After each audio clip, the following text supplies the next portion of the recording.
Est-ce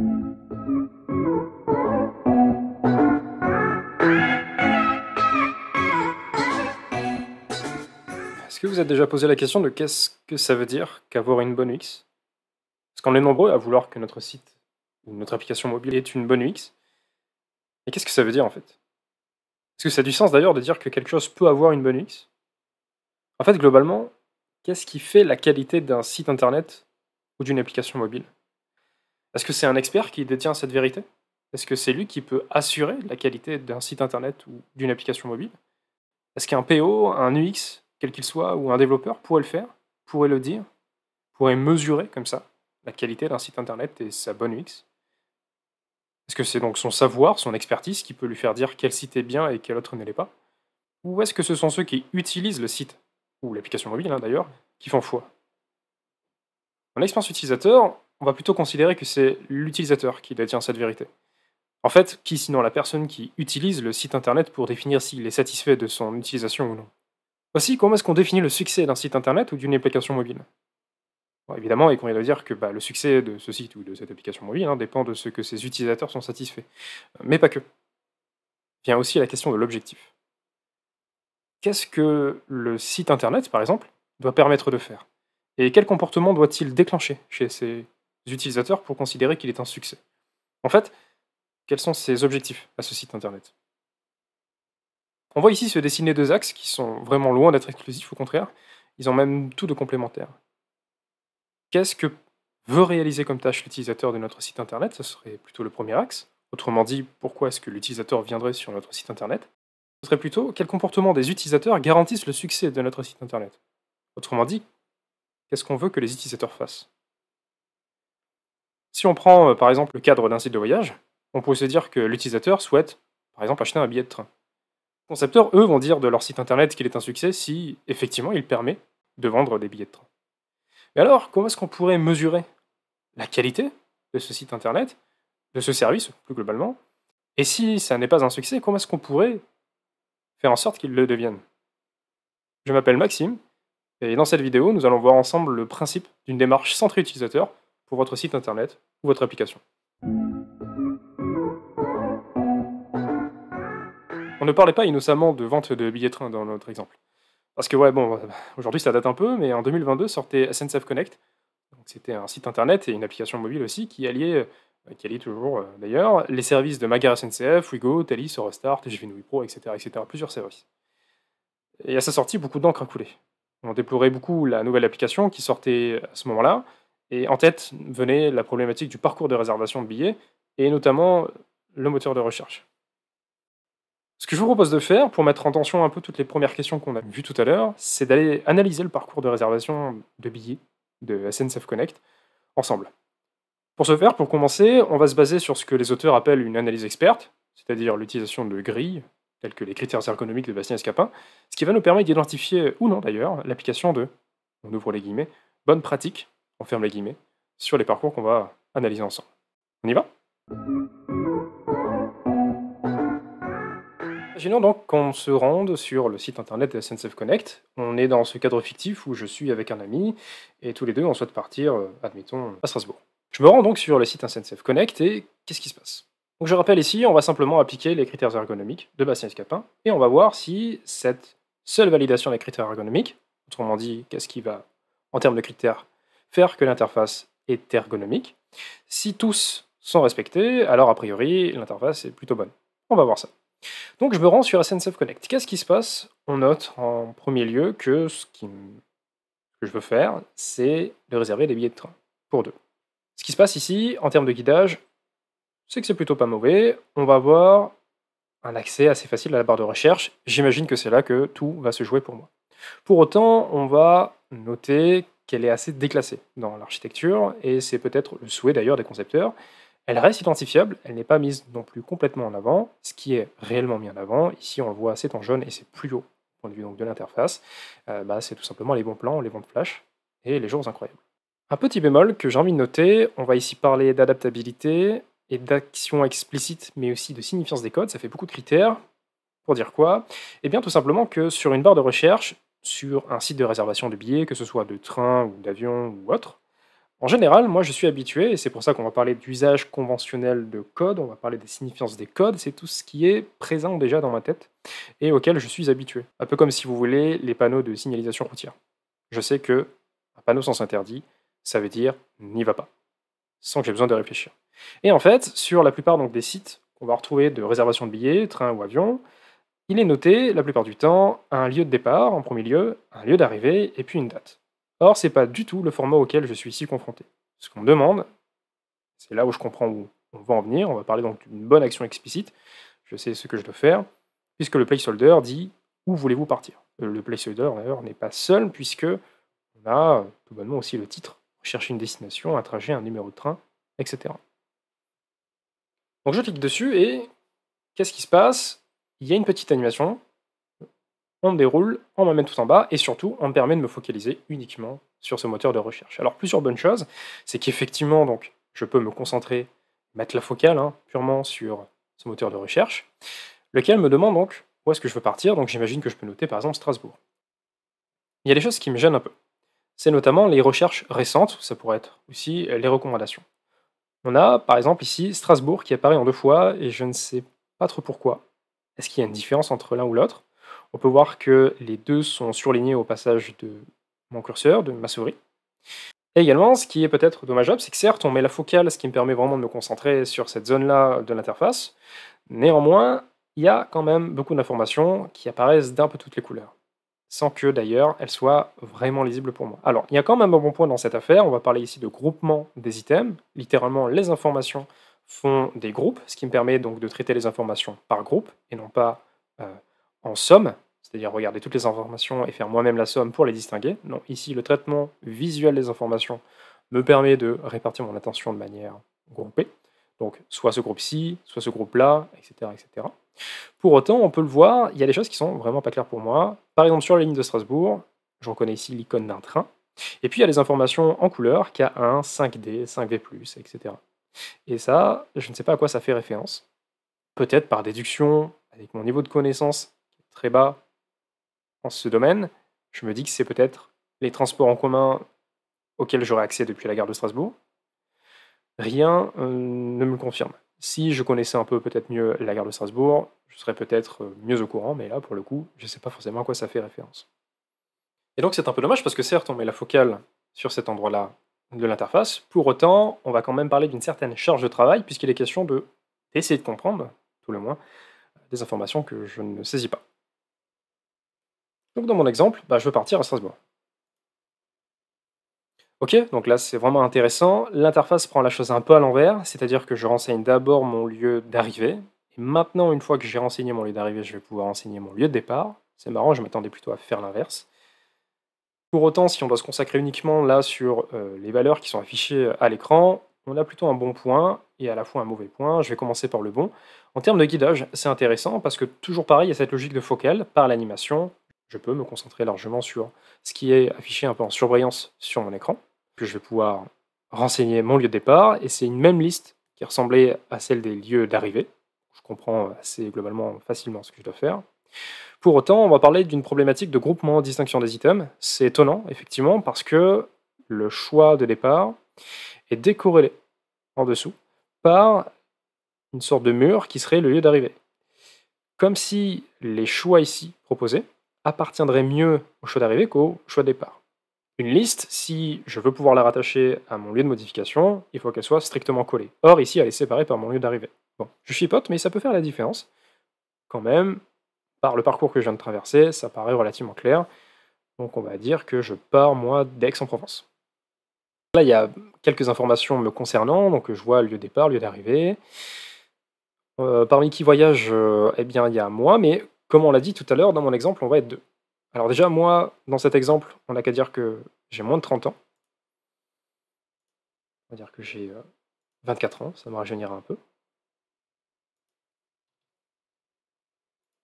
Et puis il y a mon ami aussi avec moi, que je comprends assez facilement. Il y avait une petite icône avec un plus, qui a le même âge que moi, pareillement. Il a 24 ans. Rajouter un code, qu'est-ce que ça comprend? Alors c'est intéressant de le noter, je peux renseigner un code. De quelle nature, je ne sais pas. C'est précisé là. Moi, je m'attendais personnellement à ce que le code à renseigner soit par exemple un code promo. Il se pouvait que dans cet exemple, j'ai un code promo à renseigner, mais on m'explique que là, je vais pas pouvoir le faire. Alors c'est assez déroutant puisque dans un lieu appelé code, on m'a dit que ce n'est pas là que je vais renseigner ce qui est pourtant un code. Ici, on pourrait noter, on s'écarte un peu de l'exercice, mais une problématique de X-Writing, notamment de micro-contenu, puisqu'une dénomination est employée pour être exclusive avec une même dénomination. Code n'est pas égal à code. Ce qui est assez, vous l'aurez compris, déroutant. Mettons ça de côté. Là, j'ai à peu près tout, je crois. Bon, j'avance, hein. Je vais voir les prix, moi, de toute façon, et on verra ensuite pour les détails. Alors, ça me choque un petit peu, on a changé de format. Donc tout ce qui est là-haut, c'est plus spatialement la même chose, ni dans la forme. C'est-à-dire que départ et arrivée, ça a changé de forme, ça a changé d'endroit, et ça a changé de couleur. Est-ce qu'il s'agit donc de la même information? Je pense que oui, mais vu qu'il y a une modification, je peux me poser la question. Également, bon, bah là, je vois quand même qu'il y a deux choix, ce qui n'est pas beaucoup. Je vois qu'il y a un retard. Ok. Alors, je vois les heures. Je pars effectivement toujours d'Aix-en-Provence TGV. J'arrive à 22 heures à Strasbourg, avec un retard de 10 minutes. Est-ce que ça les comprend? Oui, c'est précisé là. Très bien. Plutôt clair. On n'a qu'à dire que, bon, bah, de toute façon, celui-là, il n'y a pas de prix, non réservable. Bon, bah, pas le choix. Je partirai là-dessus. Alors, qu'est-ce qui s'affiche? Je peux profiter du confort de la première classe, ça m'intéresse pas forcément. Voilà, seconde classe, 242 euros. Ici, j'ai une information qui m'intéresse vachement dans mon cas, c'est que je n'ai pas d'escale. Plutôt un bon point. Le schéma est très clair. Je sais à quoi m'attendre. Et je sais de quoi va se constituer mon voyage, notamment du retard, qui est déjà affiché de 20 minutes. Ok, et ben, allons-y. Alors, on n'a qu'à imaginer qu'on préfère la salle basse, qu'on va être à côté pour rigoler pendant le voyage, et on part. Ok, donc on propose des services attenants comme la location de voitures ou des hôtels, on va dire. Ça m'intéresse pas. Et puis voilà. Alors, le prix valable est jusqu'à 15h29. Ça va, ça me laisse à peu près une demi-heure. Et attention, certains de vos demandes de placement n'ont pas pu être satisfaites. Alors lesquelles, je ne sais pas. 55-56, j'imagine qu'on va être quand même à côté. Je sais plus si j'avais choisi près de la fenêtre ou autre. Bon, c'est peut-être ça dont il est question. En tout cas, j'ai pas plus d'informations que ça. Mais en tout cas, voilà, on est sur, a priori, une interface plutôt claire où on me demande si je veux une assurance ou autre. Bon. Pourtant, il y a quelque chose qui me chagrine beaucoup ici, c'est que moi, j'habite pas à Strasbourg. À un moment donné où je vais devoir rentrer chez moi. Et on me propose pas de retour. Alors, il se peut tout à fait que je sois passé à côté tout à l'heure, mais c'est peut-être aussi une erreur d'inattention de ma part, comme ce peut être une problématique de l'interface qui n'a pas pris en compte ce qu'on va appeler ici la gestion de l'erreur. Alors, la gestion de l'erreur, c'est assez large parce que l'erreur, on pourrait imaginer que c'est volontairement commis par un utilisateur, par exemple. Involontairement, c'est-à-dire que l'interface induit en erreur malgré elle. Comment est-ce que les autres plateformes de réservation de billets procèdent? Comme on l'a vu tout à l'heure, c'est d'abord j'enseigne un départ, puis un arrivée, puis une date. Étant donné que je renseigne départ et arrivée et la date, quelque chose qui est assez embêtant, c'est que je n'habite pas à Strasbourg. Et pour moi, ça me semblait logique que je puisse rentrer chez moi. Là, pour moi, il y a une problématique qui survient. Cette problématique, c'est la gestion de l'erreur. Il y a plusieurs manières de considérer l'erreur. Soit on l'anticipe, on fait en sorte que l'utilisateur ne la fasse pas, soit on la lui permet de la comprendre et de la corriger. L'erreur, on peut considérer qu'elle est volontaire. L'utilisateur peut volontairement faire une erreur, en s'en rendant compte ou pas. Également, on peut considérer qu'elle peut être tout à fait involontaire. Il se peut que des interfaces induisent en erreur, et c'est typiquement le cas ici. Moi, il me semblait tout à fait logique dans mon exemple que, certes, nous allons partir à Strasbourg passer un week-end agréable entre amis, mais aussi de rentrer. Parce que, comme dit, nous n'habitons pas Strasbourg. Et un voyage, globalement, dans mon esprit, dans ma logique, c'est certes partir, mais aussi revenir. Or, à aucun moment l'interface ne m'a permis d'assurer ma compréhension du voyage.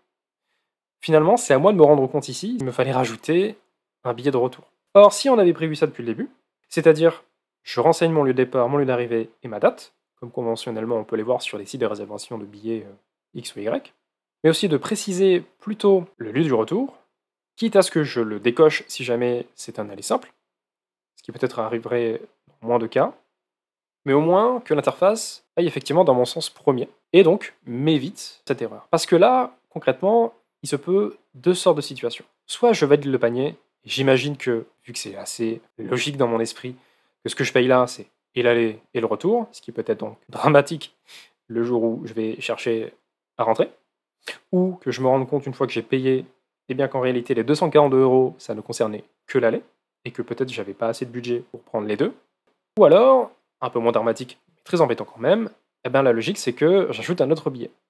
C'est dommage parce qu'on aurait pu le faire un peu en amont. Alors certes, comme on pourra le voir, je suis passé à côté de cette information, que je n'ai pas pu le voir. Si j'ajoute un nouveau billet, ce qu'on constate ici, c'est que je reprends tout depuis le début. Et là, on constate un défaut d'adaptabilité, puisque tout ce que j'ai préalablement renseigné sur l'interface, on ne me le propose pas comme facilitation d'entrée. C'est-à-dire que on ne me propose pas d'emblée, dans mon lieu de départ, eh bien l'inverse de ce que j'ai renseigné tout à l'heure, c'est-à-dire Strasbourg, et mon lieu d'arrivée, c'est-à-dire chez moi, de là où je suis parti initialement pour l'aller, c'est-à-dire Aix-en-Provence. Ici, c'est à moi de tout retaper depuis le début. On a donc analysé le parcours de recherche d'une manière, on va dire, objective. En fait, on a appliqué ce que les auteurs appellent une analyse experte. En fait, on a pris des grilles, notamment dans le critère ergonomique de Bastien-Scapin, qu'on a invoqué et qu'on a appliqué sur l'interface, et de les valider ou les infirmer. Donc c'est par exemple le guidage, c'est par exemple la charge de travail, le contrôle explicite, l'adaptabilité, la signifiance des codes, etc. On a vu qu'on en a vérifié quelques-uns, d'autres, on ne les a pas du tout vérifiés. Et on peut se dire que ce serait suffisant. On pourrait conclure que l'interface est bonne ou mauvaise, qu'elle a une bonne UX ou une mauvaise UX. Est-ce que ce serait vraiment suffisant? En fait, il suffit de se pencher un peu sur les retours utilisateurs, lors notamment de la sortie du service, pour voir combien ces réflexions qu'on vient d'avoir sont insuffisantes pour trancher. Pour cette vidéo, je me suis penché sur les derniers avis publiés par les utilisateurs. J'ai pris là les plus récents. L'idée ici, c'est de comprendre ce que disent les utilisateurs vraiment, les vrais utilisateurs, c'est-à-dire pas moi qui va peut-être une fois dans l'année consommer des billets de train, et de voir ce que eux en pensent concrètement dans la manière dont SNCF Connect leur permet de réserver leurs billets. On peut voir en effet que les utilisateurs certifient en quelque sorte ce que notre analyse a remonté, avec des problèmes liés à la gestion de l'erreur, un défaut d'aide, voire même une impossibilité de parvenir à réserver ses billets. Mais d'autres problématiques sont soulevées et lesquelles nous auraient complètement échappé si nous excluions tout à fait la vision utilisateur de notre processus d'analyse et d'amélioration du système. En effet, quid du renseignement et de la prise en compte des abonnements lors du parcours de réservation de billets? On a vu que moi, c'était des parties qui m'intéressaient absolument pas dans mon cadre fictif de réservation de billets avec mon ami pour Strasbourg. Moi, je suis pas concerné par ça, mais peut-être que les utilisateurs qui sont mieux ciblés par SNCF Connect le sont bien davantage, de manière bien plus importante et capitale que moi. Cette préoccupation utilisateur n'est pas prise en compte par les critères ergonomiques, à moins d'en avoir conscience avant de les appliquer et de savoir qu'elles sont très importantes dans le processus. En fait, ce qui n'est pas le cas, tant que nous n'avons pas sondé à minima les utilisateurs, comprendre quelles sont leurs problématiques à eux dans la vie réelle et pas telles que nous les avons imaginées. On pourrait se dire qu'il suffit simplement donc de réserver des billets comme on l'a fait et en conclure que oui, l'interface peut tout à fait fonctionner.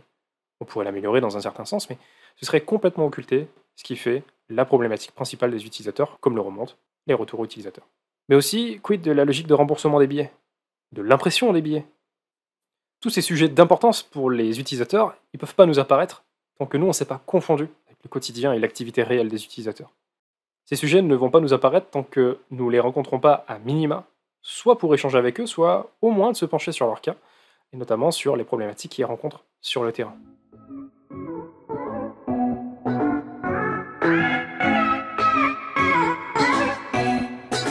Comme nous avons pu le voir, se dispenser des utilisateurs, c'est mettre de côté les préoccupations principales qui font l'utilisation d'un système. Pourquoi une personne utiliserait-elle votre service? Est-ce pour les raisons que les concepteurs peuvent avoir? Presque dans le fantasme, on s'imagine que les utilisateurs pourraient faire ci ou ça, avec donc le recul, certes, mais de ne pas se trouver dans la situation dans laquelle se trouve vraiment cette personne. Par exemple, on pourrait se dire que la réservation de billets ne dépend que d'un parcours à la fin duquel nous pourrions acheter des billets de train. Mais ce serait à passer à côté de tous les sujets que constitue la motivation principale des personnes qui utilisent vraiment le système. Nous l'avons vu, qui d'ailleurs s'explique sans doute par la complexité actuelle du parcours existant. Et ces personnes qui utilisent vraiment le système, à qui donc le système doit être dédié, ce sont ces personnes qui seront, à la fin, le plus à même de consommer ces billets. Un avis expert, aussi savant soit-il, ne peut appréhender tout seul, à moins de l'inventer, avec le risque que ça représente, ce qui fait le quotidien, les motivations et les impératifs des personnes à qui le système se propose de répondre. En quelques mots, se dispenser des utilisateurs, de leur activité en dehors du système, de leur contexte, c'est prendre le risque de concevoir un système mal adapté. Acheter un billet n'est pas simplement acheter un billet, c'est préparer un voyage avec toutes les contraintes attenantes, déplacement jusqu'à la gare, une annulation de dernière minute, voire aussi l'échelle de temps. C'est également donc partir, c'est prendre le train, c'est montrer le billet au contrôleur, etc. Le service le mieux adapté n'est pas celui qui permet d'acheter un billet, mais celui qui permet à l'utilisateur d'appréhender tout ça. On voit donc, pour répondre à la problématique qu'on avait évoquée tout à l'heure, ce qui fait le succès d'une interface, d'un site internet ou d'une application mobile, c'est ce qu'elle permet d'appréhender toutes les motivations et tout ce qu'on va conventionnellement appeler le besoin de ses utilisateurs.